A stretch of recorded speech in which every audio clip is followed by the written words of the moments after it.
I think that on a certain level, we all face the same challenges in our life. And what I've discovered after so many years of research, that if you really want to break down the concept of change, to change is to be greater than the conditions in your environment. And so many times our environment is controlling, for the most part, how we feel and how we think.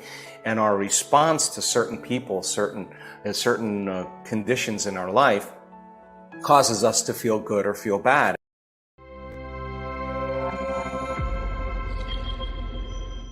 Hello friends! Even the happiest people face challenges and obstacles. These are the most important moments because that's the time to show that we are powerful and great. It's easy to be content and trusting in good times. But when circumstances are not the way we want, that's the time to show our greatness. Joe Dispenza will give you all the knowledge you need to start changing your behavior and manifest the life you want. Use this and apply this every day. The world was given to you to practice, so show how powerful you are. To yourself. You came here to create, so create something great and beautiful, even when things seem to be hard and challenging. You will be amazed by the wisdom given here by Joe Dispenza. Did you know your brain works like this?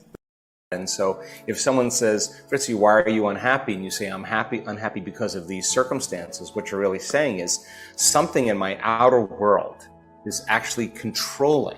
I think it's controlling the way I feel and the way I think. The problem is that the response from the environment, typically, if it's driven by the hormones of stress, weakens the organism. So the environment over time begins to break down our very health. And so the brain is a record of the past. It's an artifact of everything we've learned and experienced to this moment.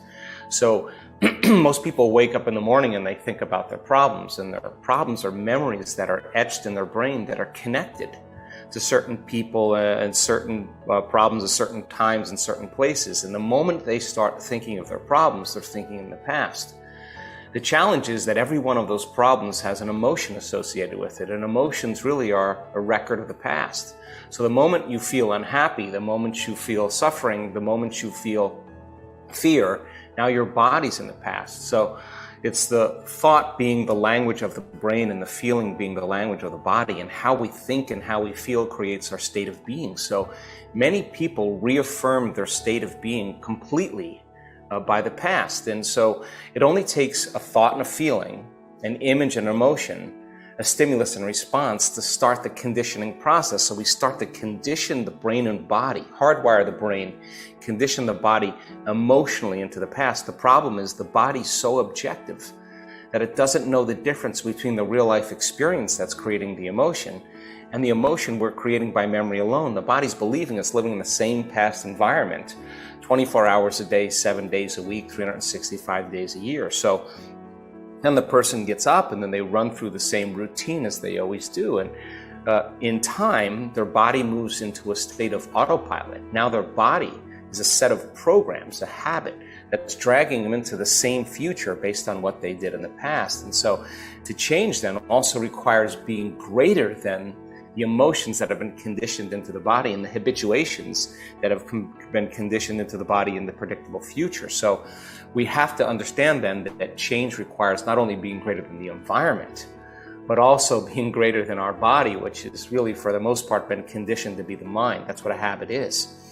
So then, to change then, to be greater than the body, to be greater than the environment, and to be greater than time. Instead of living in the familiar past, which is the known, and the predictable future, which is the known, you teach people how to settle into the present moment, and that's the unknown. And most people, that the unknown represents a very threatening place. And so when people start to do meditation, as an example, and their body starts looking for an arousal or wants to get up and do things, they think they can't meditate. But in fact, if they can settle their body back down into the present moment and lower the volume to that anger, to that frustration, to the fear, to the sadness, it's like training an animal. Now you're telling the body it's no longer the mind, that you're the mind. And our research shows there's a liberation of energy. The body starts expanding and relaxing into the present moment. Instead of getting up and checking your cell phone or doing something, and you notice that propensity, instead of responding to it and say, I can't meditate, you settle your body back down into the present moment. Now you're executing a will that's greater than the program, because most people lose their free will to a set of programs. And it's the act of doing this, to be greater than the conditions of our environment, to be greater than our body as the mind, and to be greater than time, that all of a sudden causes the person to start believing in themselves a little bit more. And that's when possibility starts to unfold. Well, I think the greatest habit we have to break is the habit of being ourselves, because, we think 60 to 70,000 thoughts in one day, and 90% of those thoughts are the same thoughts as the day before. Well, if you believe that your thoughts have something to do with your destiny, if you're thinking the same way, your life is going to stay the same way, because the same thoughts lead to the same choices. The same choices lead to the same behaviors. The same behaviors create the same experiences, but the same experiences produce the same feelings and the same emotions, and those same feelings and emotions drive our very same thoughts. Now, here's the problem. Our biology, our neurocircuitry, our neurochemistry, our hormones, and even our gene expression stays the same because we're the same. So the payoff from a habit is the feeling. You drink the coffee because it gives you an arousal, it gives you a rush of energy, it gives you something. And you say, wow, you don't say this consciously, something in my outer environment changed my internal state. And the moment you notice a change in your internal state and you pay attention to what caused it, the next time you feel uncomfortable, the next time you feel tired, the next time you feel lazy, your brain creates the image of exactly what you want. And that's how we become conditioned to different things. So when we break a habit, as you know, the body craves the feeling, craves the chemical the stimulation. And so in order to overcome a habit, you have to be conscious. Hardest part of any of change is not make the same choices you did the day before.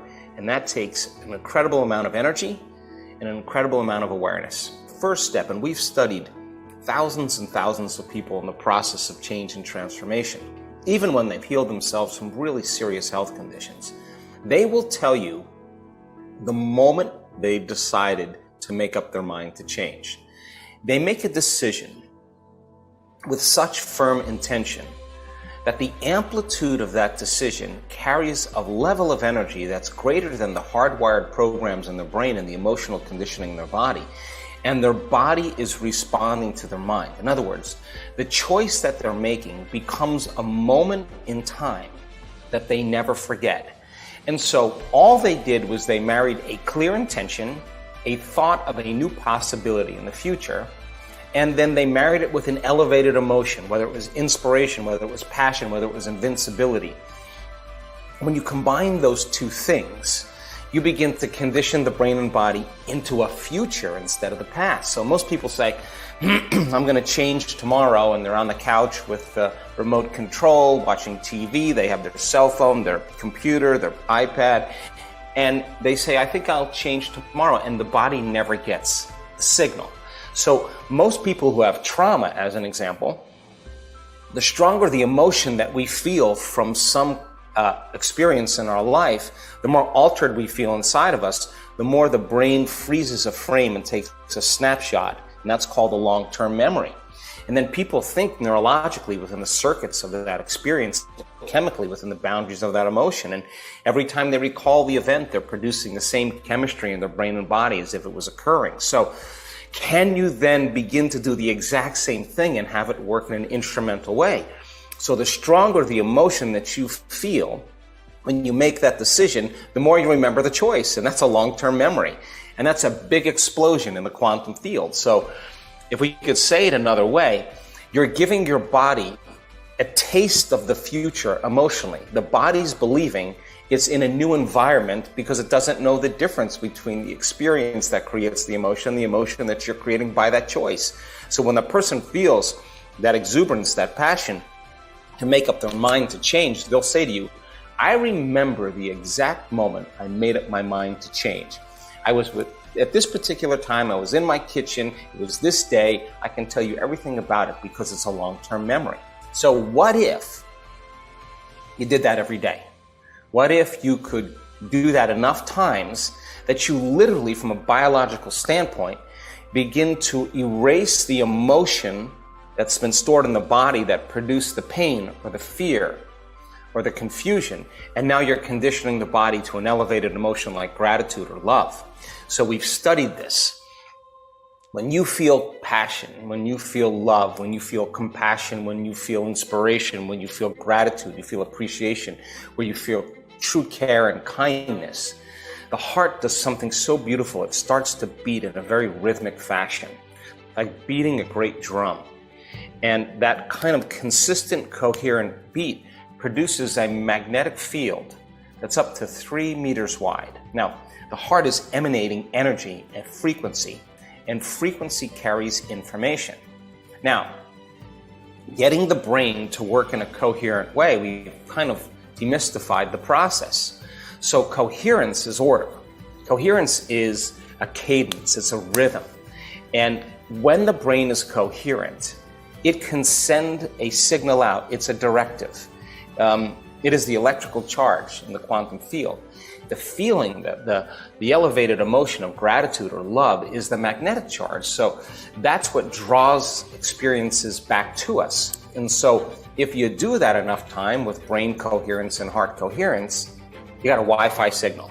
And you begin to produce outcomes in your life. And when you start seeing synchronicities, serendipities, coincidences, opportunities showing up in your life, and you feel the feeling like, oh my God, the universe is responding to me, all of a sudden you stop believing unconsciously that you're the victim of your life, and you start believing that you're the creator of your life. And when you do that, then it inspires you to do it again because you don't want the magic to end. Now, the problem is that most people, that 70% of the time, if they're living by the hormones of stress, and living in stress is living in survival, when we're in that state where we feel threatened, we're in that state where we feel out of balance, because stress is when your brain and body are knocked out of homeostasis, we try to control everything in our life. We try to predict everything in our life. We try to force outcomes.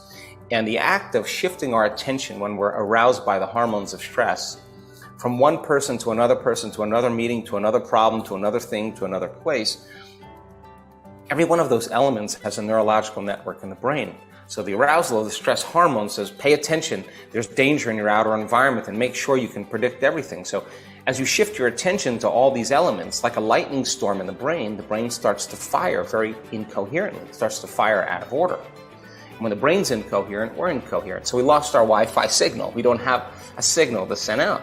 At the same time, if you're feeling the arousal of stress hormones and you can't run, you can't fight, you can't hide, you're stepping on the gas and you're stepping on the brake at the same time, the heart is pounding and beating, but it's beating against the closed system. So the heart starts beating out of order, and the interference of energy that's incoherent causes energy to drop in the brain and the heart. And when that occurs, you lose your other part of your Wi-Fi signal. In a sense, you feel separate. You feel like you've got to do it by yourself. You feel separate from your dreams, separate from people in your life, because in survival and stress, it's not a time to open your heart. It's not a time to be compassionate. It's not a time to give. It's not a time to even learn. It's a time to run, fight, and hide. So 70% of the time, people spend their life living in survival, and no organism in nature can live in that state for an extended period of time. So if you teach people then that the long-term effects of the hormones of stress push the genetic buttons that create disease, and you say, all that anger that you feel, all that hatred that you feel, all that frustration that you feel is affecting nobody else but yourself and your own body. When people start to realize that that arousal gives them a rush of energy, and in time they need that rush of energy to feel something, and you teach them how to break the addiction from those hormones. Just like you overcame coffee, it's the same thing. When you free your body from the chains of those emotions, when you look back,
at your past, you don't see it from the same place because it's only the emotion that keeps you connected to the past. Overcome the emotion. When you look back at your past, you see the wisdom behind it. You see the lessons behind it. You're seeing it from a greater level of consciousness. So when we combine a clear intention with an elevated emotion, we practice this way of creating brain and heart coherence. In time now, you start seeing things come to you. And that's the cool part. Now you no longer have to go and get it. Somehow, those opportunities start showing up in your life. And that's when, again, when you start believing that we're creating our lives instead of being victims. Is it possible that we can even change our DNA, our gene expression by our thoughts and feelings? Is it possible that's even proven with studies and experiments? Is it possible that we are rejecting that knowledge and we don't want to use it? Is it possible that we are so ignorant? Decide right now. Decide what will you do with your life. Make a firm decision and remember that decision every day. Start by announcing what will you do with your life in the comments below. Let the whole world know what you will do. Don't be afraid. Be honest, and this will give you a big strength. You are the creator and you know it. What are you afraid of? Joe Dispenza was very clear. You already know what to do. Do it today. Do it now. Change your fear for love and confidence. What's stopping you except for yourself? Address the universe. Say thank you. Say I love you. You can do whatever you want. You are powerful. I hope this video gave you energy to start something great with your life. Don't miss that subscribe button below the video. Smash it for more videos like this. See you around.